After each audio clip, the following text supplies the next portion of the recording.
Good morning, everybody. It's time for morning manna. And this morning, I'm, as you can see, in a totally different location. I am here at United Holy Church of America Incorporated headquarters in Greensboro, North Carolina. And here in Greensboro, we are celebrating, and then I say we because I have one I am connected to. I grew up in this denomination, and as you know, I'm from North Carolina and still very proud of my roots, my holiness Pentecostal roots. The discipline of Pentecostalism and holiness is what has framed my life. And I'm proud of that. So I am here celebrating them, their 140th year, the oldest Black Pentecostal church in the country, I dare say in the world. And it's so interesting that we are here celebrating. And I hope you can hear me and see me. Let me know. You can just kind of put things on there. Good morning, Manna fam. It is so good to see you. I know you're saying, now, Bishop, now, wait a minute. On yesterday, what was going on yesterday? Was that a repeat? That memory? Yeah, it was all that. It was all that. So, given my place where I am right now in this venerable headquarters building and sanctuary, I just kind of let me know, talk to me, put something there and says, okay, yeah, I see that Greensboro. All right, okay, Michael, I see you in the house. So I just wanted to share that with you. But here's the thing, and this is a special edition. Let me just get this out right now. There is no way that I can just give you the standard morning manna without talking about the Supreme Court decision this week. As your pastor and bishop and the Manna fam, there's no way. And I just want to say this to you. If you are under a pastor and do not bring this up, then you need to ask them why. If you're under a pastor and they do not bring up this Supreme Court ruling this week, you need to ask them why. Why? And I'll go into that. I'm still going to do the preliminary. It's a special edition, so we're going to be a little long this morning. Is that okay? Is that okay? I'm going to give you the trailer for the sermon and all of that. But before I get into all of that, I want to get into six reasons why you need to understand that what the Supreme Court did this week is absolutely monumental in a negative way with respect to African Americans in particular and people of color in general. And it is a shot right between the eyes of democracy. And I need you to know that. I need you to know that. And so let me greet some folk, and then we're going to get right into it. I'm going to give you those six things, and then I'm going to give you the trailer for the sermon and all of that. So hang in there. Hang in there. It's going to be a little bit longer than typical, but I want you to grab all of this. But let me just greet some folk. Good morning, Verena. Good morning, Sandy. Good morning, Ann. Good morning, Elder Jan. Good morning, all of you all. Let me get some more folk here. Good morning, Deborah Sims. Good morning. Good morning, Brenda. How are you on this morning? Liz in the house. Minister Yolanda is in the house. Vaughn is in the house. Dawn is here as well. Michael, you said, Carpenter, and you said that, okay, on your dad's side, right here in Greensboro. How about that? How about that? Okay. Excellent. Excellent. Let me greet some more folk on this morning here.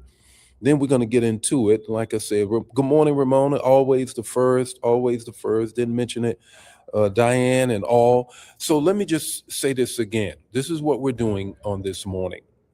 Because of the Supreme Court decision, I really feel as if I have to speak to this to help us know what is happening and how this is going to impact not just now, but generational impact. It's going to have a generational impact.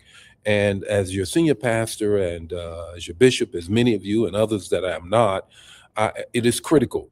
And no matter where you go to church and who your pastor is, you need to ask them. If they're not talking about this impact, because this is a justice issue, and God is both righteous and justice. God is both righteous and justice, and we have to keep that in mind. So here's the thing. Here's the thing. And Put your thoughts and chats and everything in the area like we typically do, and then I'll give you the sermon trailer for Sunday. But first of all, here's the bottom line: 6 things why you need to be mindful of that decision by the Supreme Court. The court said and states that you cannot rely on race to draw districts anymore. Okay? It is harder to create districts that ensure, watch this, that ensure minority representation.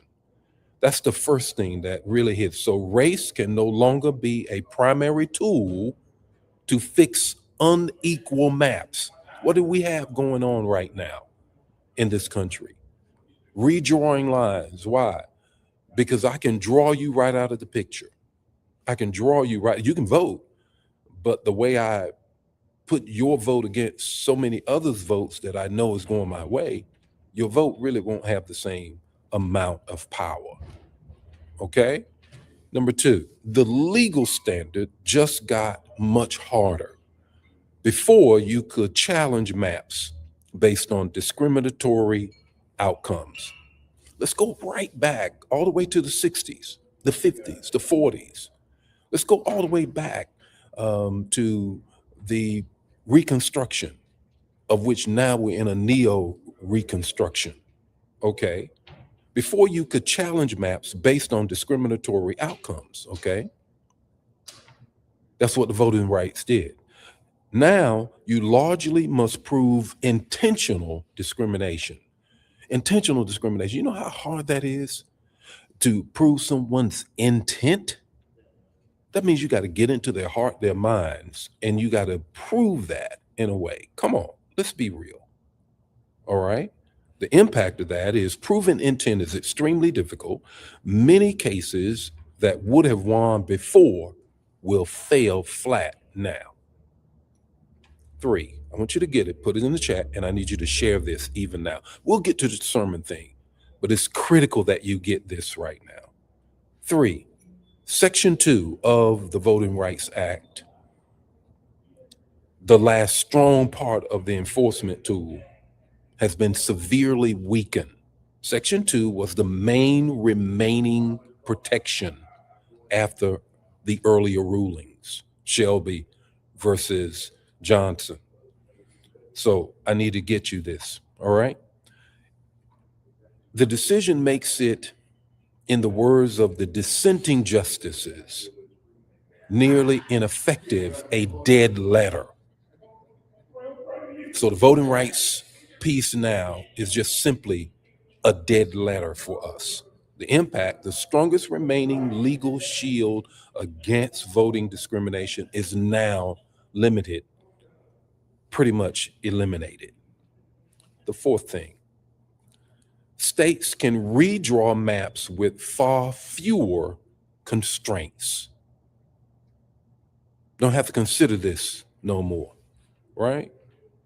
The ruling opens the door for states to eliminate majority minority districts. The Voting Rights Act set it up such that if there were areas in which a state had majority minority, you then were required to then draw a district in there so that that minority could then have representation. Eliminating that means that we no longer have that in the Constitution, or should I say in that law. So now they're going to, don't you know, they're going to redraw these maps. What does this mean, Bishop? What does this mean? We're going somewhere with this. I want you to hang in there, and I need you to get this. I need you to get this. The impact of that political power can be reshaped through map drawing, not just voting. In other words, you can vote, but because I redraw the map to put so many other people into the same district or eliminate your district altogether, the person that represents you will not represent you. They're going to represent the majority. We know what that looks like. Number 5, immediate political consequences are already happening. States are moving quickly before the midterms to redraw their maps, calling special legislature times so that they can redraw the map so that they can then have more representation of people who do not look like us. Let me pause and say this again. I don't care who your pastor is, your bishop is, whatever. If they're not talking about this, I'm not talking about preaching about it, but if they're not bringing this to your attention to show you, then you need to ask them why. Why? Because this is critical. This is justice, and God is about justice. God is about justice. So elections like in Louisiana, which was the case that was brought before the Supreme Court, have already delayed their redrawing, where you now have some Black representation in Congress. It will eliminate it. We're going all the way back. We're going all the way back to the 1800s, when you and I, our forefathers, were just freed in 1864 at the end of the Civil War. Come on now. Hear what I'm saying. Hear what I'm saying. Number 6, potential long-term effects reduce minority representation. So, what's the bottom line to this? Here's the bottom line. If a voting system produces inequality, it can be challenged before, but now not so much. Let me walk it down. I'll get to the trailer of the sermon after then. In 2013, Shelby case removed prevention. In 2021, Pervomage case weakened the legal challenges. This case all but makes the Voting Rights Act a dead letter, ineffective. Bishop, what does all of this mean, and why are we talking about it? Why aren't you just giving us a devotion on this morning? And I'm going to get to that. The reason is this: God is a God of justice, and this is injustice. And when the most formidable power we have in a democracy is the right to vote, if you water down and eliminate the impact and the effect of my vote, and you can put people who do not represent me at all, I will then make laws to undo all of the things that we have now progressed to in this moment. I think it's imperative that we get this, that we get this. This is why I needed to have a special edition in this formidable place. This denomination was established 28 years, 20 some years after the Civil War. And we all know what that was about. And I think the roots of us having to have impact now is so much more needed than ever before. It's about justice. And I really need you to get that. So, Bishop, where do we go from here? What do we do with this? We still got to vote. We still got to organize. We still got to make our voices heard. And we got to pray. He said, if you do anything unto the least of these, it is better for you to have a millstone around your neck and cast into the sea. Understand this. African Americans, people of color, and people who have been impacted by injustice are the least of these. So we're going to have to hold the faith and know that God is going to bring us out, even though the Supreme Court has struck down our rights. Now, I'll get to the morning manna of which you dialed in to see and hear. Good morning and welcome to Morning Manna, where in 5 minutes or less, you're going to get an impartation with the text, the talk, and the takeaway. Join the Morning Manna fam every weekday morning at 8 o'clock Central Standard Time. Don't forget to put in the chat the revelation that you get and share the manna. Now, let's get ready to have some manna so you can make it through your day. Here's the text. The text is Acts 4:13. Clear evidence, but a closed heart. Here's what the text is talking about. The text is talking about this. The central question is this: what kind of heart can hear God, but still do what you want to do? That's three things I want to share very quickly. I've had you long enough. The first is this: stop requiring God to fit your logic. You hear God, but I still want to do what I want to do. Stop requiring him to comply to your logic. Second thing is this: hearing truth is not the same as receiving truth. Hearing truth is not the same as receiving truth. I just gave you a truth with respect to the Supreme Court. Many will hear it, but not receive it. They'll come up with all other kinds of things. Hearing truth is not the same as receiving truth. Here's the third and final thing: stop consulting your sin before you surrender. That'll preach, and it's going to preach. Stop consulting your sin before you surrender. What does that mean? What does that mean? It means this: when God speaks, respond quickly. If not, you'll go into a debate that could be disastrous. When God speaks, respond quickly. If not, you're probably going to go into a debate that could be disastrous. How do you hear it, but yet do what you want to do?